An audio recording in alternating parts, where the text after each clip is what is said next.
Bom dia, família angolana, bom dia, Angola, bom dia, mundo. Recebam o meu abraço caloroso e fique pronto para a consulta de hoje.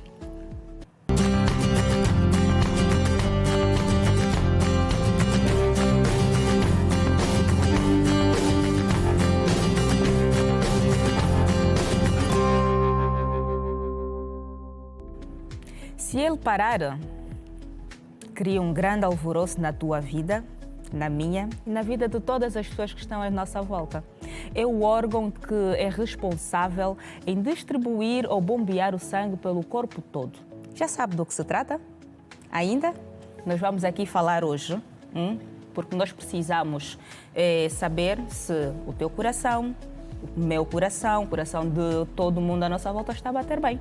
E por isso tenho aqui nada mais, nada menos que o Dr. Isaac Pinto, que é cardiologista. Bom dia, doutor. Muito bom dia.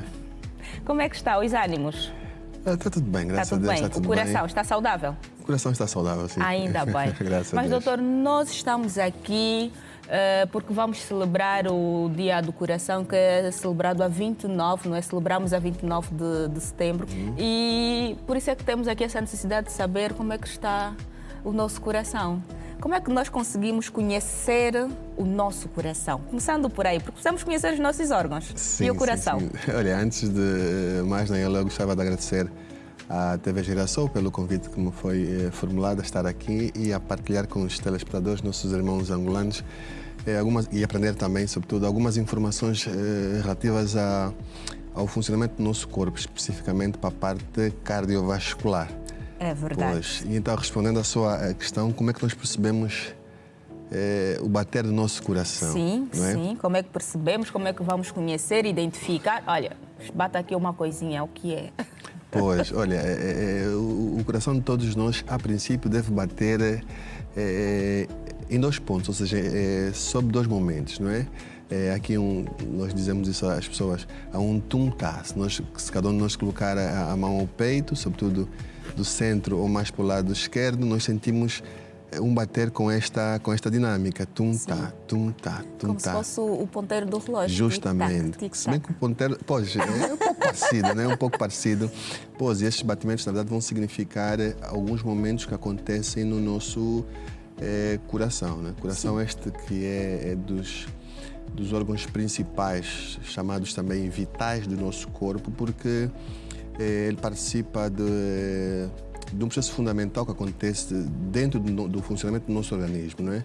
Que é responsável por assumir a parte circulatória, sobretudo. E essa circulação do sangue vai permitir, por um lado, receber o sangue pobre em oxigênio e, por outro lado, depois que o sangue é purificado nos pulmões, ter a missão de levar o sangue, com o seu bombeamento, levar o sangue para as distintas partes do corpo, não é? Cérebro, a parte do tronco e as extremidades. Então tem essa função quase que capital, porque se ele parar de bater, não haverá esta circulação e os nossos órgãos todos, eles sem exceção, funcionam dependentemente de circulação, ou seja, para eles serem nutridos tem que haver sangue a circular no seu interior.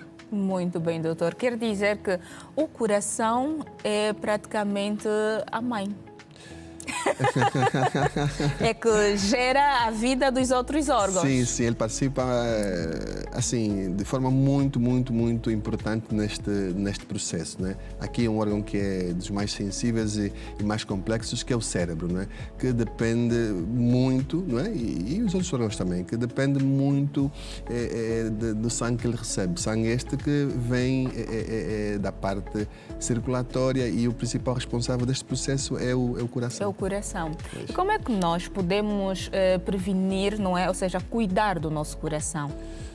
Bom, o coração, nós temos que pensar ou perceber o nosso organismo do ponto de vista do tempo. O que é que nós queremos dizer com isto?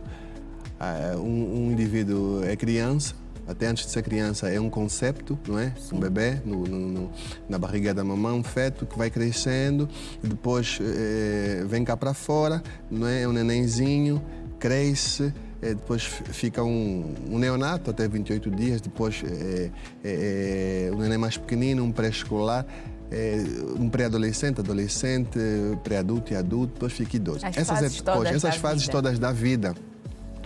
Na verdade, o que acontece lá para dentro do nosso corpo, há algumas variações. Uma delas é o próprio envelhecimento, não é? Sim. Então, e é natural. Justamente. E nisto, o coração também vai sofrendo algumas mudanças ao longo do tempo.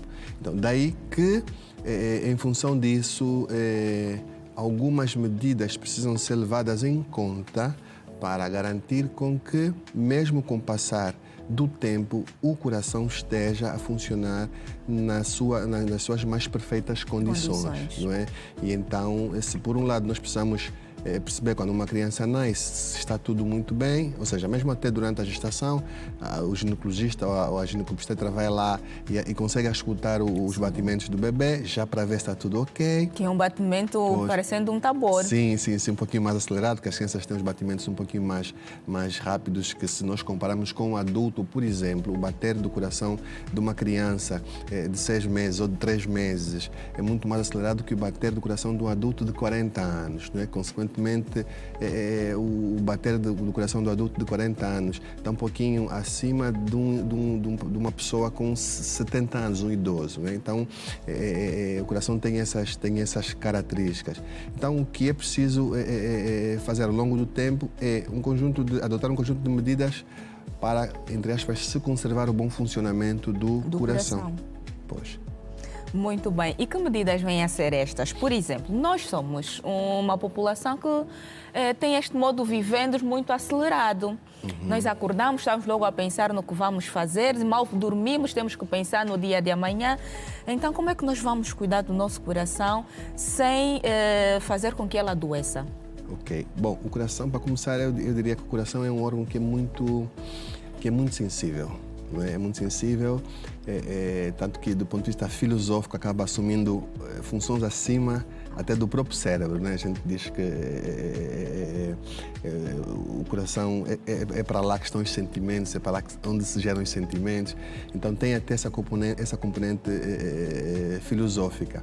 E do ponto de vista fisiológico, do funcionamento normal do coração, ele tem interligação com vários órgãos do nosso corpo, vários aparelhos, não é?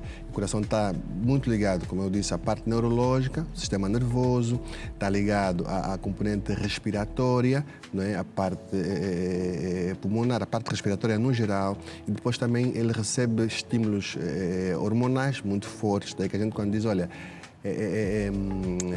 se alguém bate-nos à porta aqui e assusta-nos, né? Em milésimos de segundo o coração começa a disparar. Naqueles milésimos de segundos, o que acontece é uma estimulação aumentada da adrenalina que chega ao coração e estimula a bater muito rápido. Por exemplo, quando nós praticamos atividade física, não é?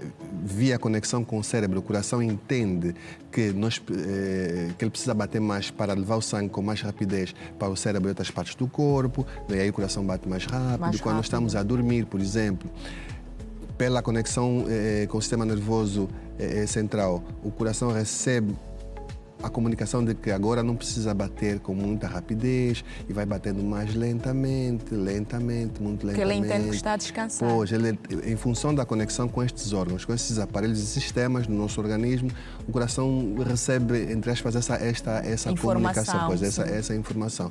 Agora, há uma série de cuidados que nós precisamos ter para manter essa bomba, né? Também chamado como uma bomba, o coração. Ele é um órgão que é muscular, é um órgão muscular e tem no seu interior 4 compartimentos separados entre si, tem 4 válvulas, funciona muito paralelamente ao funcionamento passoplanasmo de um motor de um carro, né?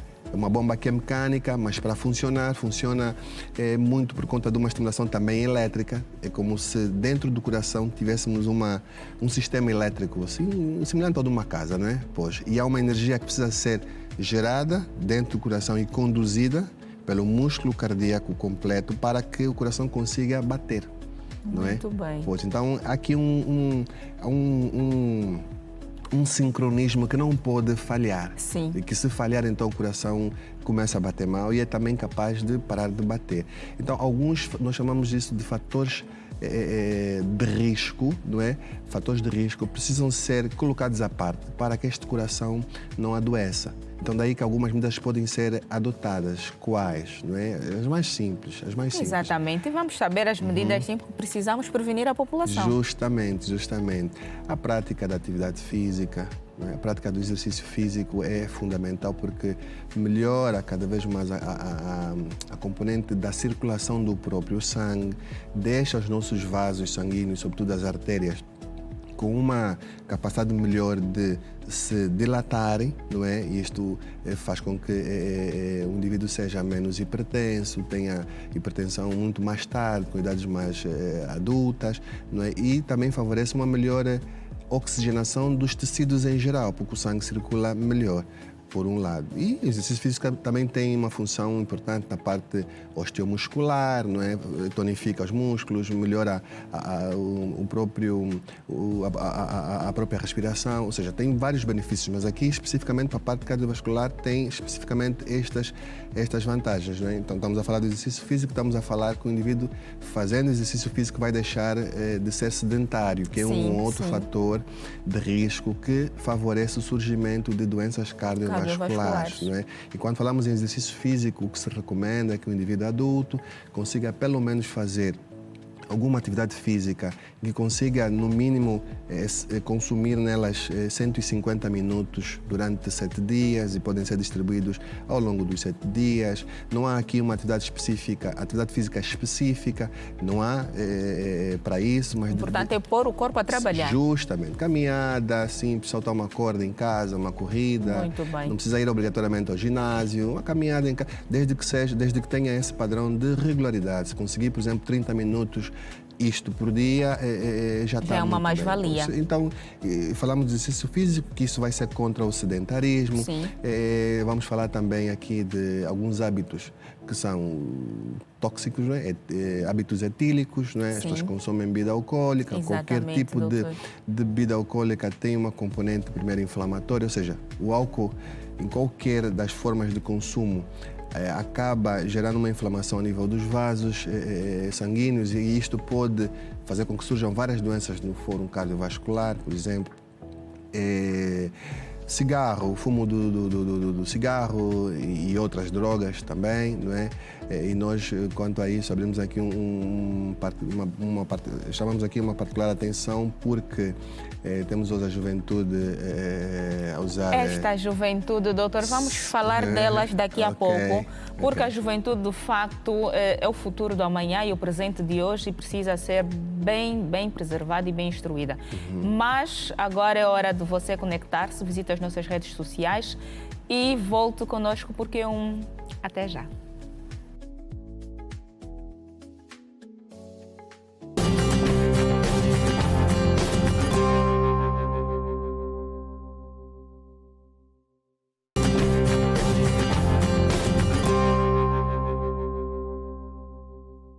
Estamos de volta, ainda bem que continue aí conosco. Nós estamos aqui a falar sobre coração saudável, hábitos saudáveis, ok? Fazer exercícios físicos. O doutor já esteve aqui a dar uma série de recomendações. Mas agora nós temos aqui uma surpresa para vocês, ok? A Cuyela Clementino traz a história de alguém muito conhecido no nosso mercado e é querido por nós também. É uma pessoa de bom senso, carismática e nos faz rir muito, o que ajuda a manter o coração saudável, ok? Acompanhe.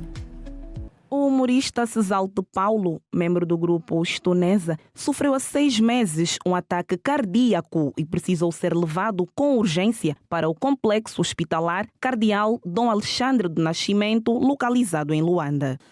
E comecei a sentir muito mal e de repente fui parar ao hospital.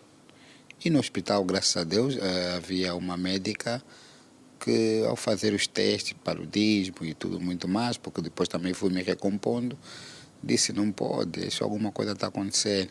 E foi ela que sugeriu que eu fizesse os testes de despiste a essa patologia. E graças a Deus fui operado de emergência e cá estou eu para contar a história. E esta operação causou-lhe alguma limitação no trabalho que faz?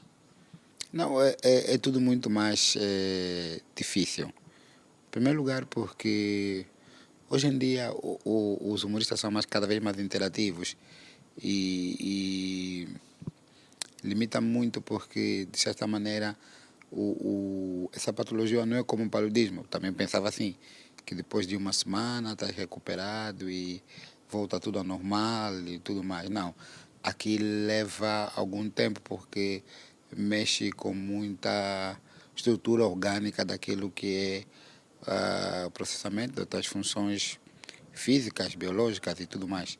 Ou seja, muita coisa altera. E o teu organismo tem que habituar-se a essas coisas com o passar do tempo.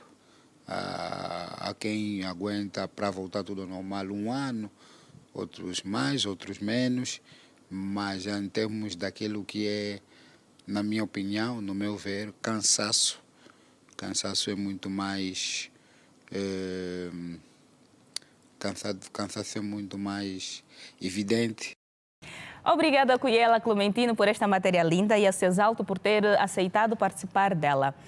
Dizer a vocês que o Cesalto teve, em março deste ano, um infarto agudo do miocárdio e está em processo de recuperação. Foi atendido aqui em Luanda, no complexo hospitalar de doenças cardiopulmonares, não é? Que é o Cardeal Dom Alexandre do Nascimento. Doutor, como é que nós podemos recuperar, não é? Uma vez que ele teve uma recaída e tem tido crises constantes, como é que ele pode sair dessa e manter o coração saudável? Olha, Nayela, primeiro era bom que nós talvez pontuássemos aqui um bocadinho sobre o que é que vem a ser o infarto agudo do miocárdio. Do miocárdio, pois, sim. Esta entidade, esta doença, acaba sendo também uma consequência, na maior parte dos casos, de algum descuido que se venha a ter do cuidado do próprio coração, não é? Pois. E que acaba sendo uma consequência, ou seja, num infarto nós estamos a dizer que uma parte do músculo cardíaco, não é? Eu referi que o coração é um órgão essencialmente muscular, que uma parte do músculo cardíaco ficou privada de oxigenação e nutrientes. E por que ficou privada? Porque um dos vasos, uma das artérias que leva o sangue até essa região, ficou obstruída. Totalmente, total ou parcialmente. E para que essa obstrução aconteça, algumas coisas precisam de existir antes. Não é? E uma delas é uma placa aterosclerótica. O que é isso?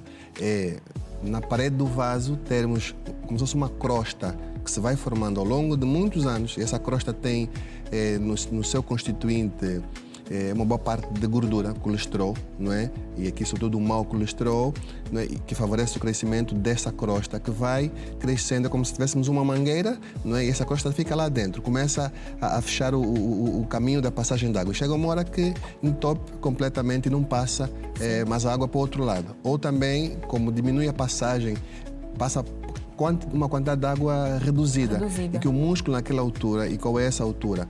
De exercício físico, quando surge um stress qualquer, nos assustamos com alguma coisa, ele precisa de uma circulação mais rápida. E se nós temos essa dificuldade na circulação, que esta região do músculo pode ficar afetada. Então é aí quando surge um infarto agudo do miocárdio. Uma doença que é séria, que tem uma mata, não é? Se não for tratado a tempo, infelizmente o paciente foi atendido em tempo hábil, não é? E também deixa consequências muito sérias, não é? Muito sérias. Uma delas, para termos noção, um paciente pode entrar em insuficiência cardíaca, não é? Se tinha o coração que funcionava a 100%, se tem um infarto, pode ter, por exemplo, o coração funciona a 30%, a 40%, a 20%, e alguns pacientes, não poucos, infelizmente vão a óbito, não é? No caso aí, o alerta. Pois, no caso o alerta. O alerta para podermos cuidar de nós. Justamente, afastarmos os fatores de risco, né? Nós tínhamos começado a falar sobre eles. Sobre eles e a tocar sobre a juventude. Justamente, né? Nós temos hábitos de vida não saudável que contribuem diretamente para isto. Né? Temos a própria ansiedade, o stress. Né? Hoje muitas pessoas se estão a tornar hipertensas, né? Pelo facto de serem muito estressadas, serem muito ansiosas. E a hipertensão, para além de ser uma doença, por exemplo, é também um fator de risco cardiovascular. O próprio colesterol elevado, né? Ultimamente temos visto muita conversa, muita abordagem nos canais de mídia do país sobre esta questão do colesterol, não é? Mas resumindo, eu diria que nós temos dentro o colesterol, ele participa para o nosso organismo, participa ou seja, tem várias missões no nosso organismo, não é? O colesterol é útil para a formação de hormônios, né? Acho que esse nome não deve ser muito estranho. Não é. E se a gente abrir aqui uma chaveta para o colesterol, nós encontramos um bom colesterol, que é aquele que ajuda a limpar os vasos arteriais, e um mau colesterol, que infelizmente, se passa dos níveis de controle, não é? Começa a fazer com que o indivíduo tenha gordura que favorece complicações. Sim. Não é? Então, e como é que o colesterol pode ficar alto? Pela alimentação, não é? As pessoas obesas podem ter o colesterol mais alto, eventualmente não é sempre assim, mas isto pode acontecer. Então, ter o colesterol alto também significa ter a chance de ter complicações a médio e longo prazo, não é? São esses os principais. E também a alimentação com pouco sal, não é? É também fundamental para que o indivíduo não seja hipertenso, por exemplo, não é? Porque o sal e a gente fala do sal porque o sal tem sódio, não é? Sim. E o sódio concentra mais líquido dentro do nosso organismo. O sódio favorece com que as paredes dos vasos fiquem um pouquinho mais rígidas, e daí pode surgir a hipertensão, e então depois temos complicações, pode levar à insuficiência cardíaca, inclusive. Então aqui no caso do ilustre Cesaut, aconteceu esse infarto, não sabemos que fatores de risco tiveram na base para que ele evoluísse com um infarto agudo do miocárdio, mas agora, estando já na situação, o que é que pode ser feito, né? Primeiro é que precisa ter cuidados de saúde muito sérios e cumpridos de forma muito rigorosa. Não é? Cumprir a risca. Pois, eventualmente, se existam doenças pré-existentes, essas precisam ser controladas. Doenças como hipertensão, como diabetes, como obesidade. Não é? Um paciente que, após a avaliação, após a reabilitação física, que é o que também se faz quando os pacientes têm um infarto, precisa ter um plano de treinamento, ou seja, um plano de atividade física, mas na condição dele já é muito mais orientado tecnicamente pelo profissional de saúde, que vai fazer a prescrição do exercício físico terapêutico, não é? No caso, passa a fazer fisioterapia. Não, aqui é um pouco diferente. Não existe sim a fisioterapia, ou seja, o exercício físico terapêutico também está dentro do arsenal da fisioterapia. Muito bem. Mas aqui para este paciente, no caso, é um exercício que é muito definido em função da condição física atual, não é? Daquilo que ele consegue alcançar em termos de meta, não é? E fazer uma avaliação gradual, ou seja, rigorosa, para que ele progrida de forma gradual no exercício físico. Porque se ele, por exemplo, conseguia até antes do infarto correr 10 km dia ou 5 km dia, agora no pós-infarto a priori não consegue. O que é que precisa fazer? Então ele tem que retreinar o seu organismo. Exatamente. E aqui, como o coração está doente, ele não pode subcarregar de forma imediata o organismo, o coração. Então temos que ir de forma paulatina, começar com mais leve, até definirmos um tanto de carga que o paciente consiga ter, né, que lhe ajuda a recuperar. A recuperar, muito bem. Agora vamos aqui ver, não é, doutor Isaac, quais as doenças que acometem o coração? Olha, são várias, não é? Sim, são várias na ela, e nós podemos aqui separar, abrir aqui algumas chavetas, não é? Existem doenças cardíacas que podem surgir como consequência de anomalias genéticas, não é? Alterações nos genes, não é? Doenças que os pacientes já nascem com elas, e algumas podem já ter manifestação instantânea, não é? Inclusive hoje nós temos a possibilidade, em lugares com um grande desenvolvimento tecnológico, já é possível fazer diagnóstico dessas doenças intraútero, inclusive, antes do bebê nascer. Muito bom. Hoje. Doenças essas que, se o tratamento for cirúrgico, algumas já são passíveis de serem corrigidas cirurgicamente, o bebê estando no útero da mãe, depois no ventre da mãe, e pronto, se isso não acontece, depois existem essas doenças congénitas, que o diagnóstico pode ser feito com tenra idade, não é? Nós temos os pediatras, temos os cardiopediatras, que fazem uma avaliação muito acurada e conseguem encontrar doenças deste fórum, do fórum genético, não é? Doenças congénitas, cuja base reside em alterações genéticas. Depois temos doenças que podem surgir, cardíacas, que podem surgir ao longo da idade, não é? Por Sim. conta do envelhecimento, não é? E nós podemos encontrar insuficiência cardíaca, a hipertensão arterial. É uma doença que é sistêmica, não é específica do coração, mas é uma doença no sistema cardiovascular, cujo coração faz parte dele, que surge também com a idade, não é? É em 95% das pessoas uma doença que se adquire com idades muito avançadas, pese embora hoje nós tenhamos, infelizmente, digo isso com muita tristeza, pacientes muito jovens com hipertensão, não é? Infelizmente. Pois, que é dos maiores vilões para as outras complicações do ponto de vista cardiovascular, não é? Se noutras latitudes se espera que indivíduos sejam hipertensos, com idades superiores ou iguais a 55 anos, 65 anos, nós começamos, infelizmente, lamentavelmente, a ter, e temos evidências, temos estudos científicos feitos em Angola, inclusive publicados a nível internacional, que comprovaram isto, não é? Temos hoje uma população mais jovem, né? Vai começar o censo daqui a dias. Sim. Temos uma população mais jovem e nós encontramos estudos, nos últimos trabalhos feitos há 4 ou 5 anos atrás, o que encontrou-se foi que a maior parte dos pacientes hipertensos era jovem. Sim. E tinham idades que variavam entre 30 a 40 anos. Hoje nós temos pacientes no consultório com 20 anos que são hipertensos, 20 anos, 22 anos. Tem uma hipertensão de velho, vou assim colocar. Ou seja, o organismo ele tem 20 anos de idade e tem os seus vasos como se já tivesse no mínimo 55 anos. Isso é muito grave, doutor. Isto é muito grave. Temos consequências.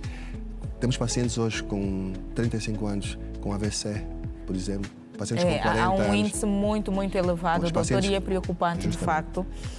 É preocupante, de facto, mas agora eu preciso que o doutor dê os seus conselhos para nós podermos elucidar aos nossos ouvintes, aos nossos telespectadores, como é que nós devemos ter um coração saudável.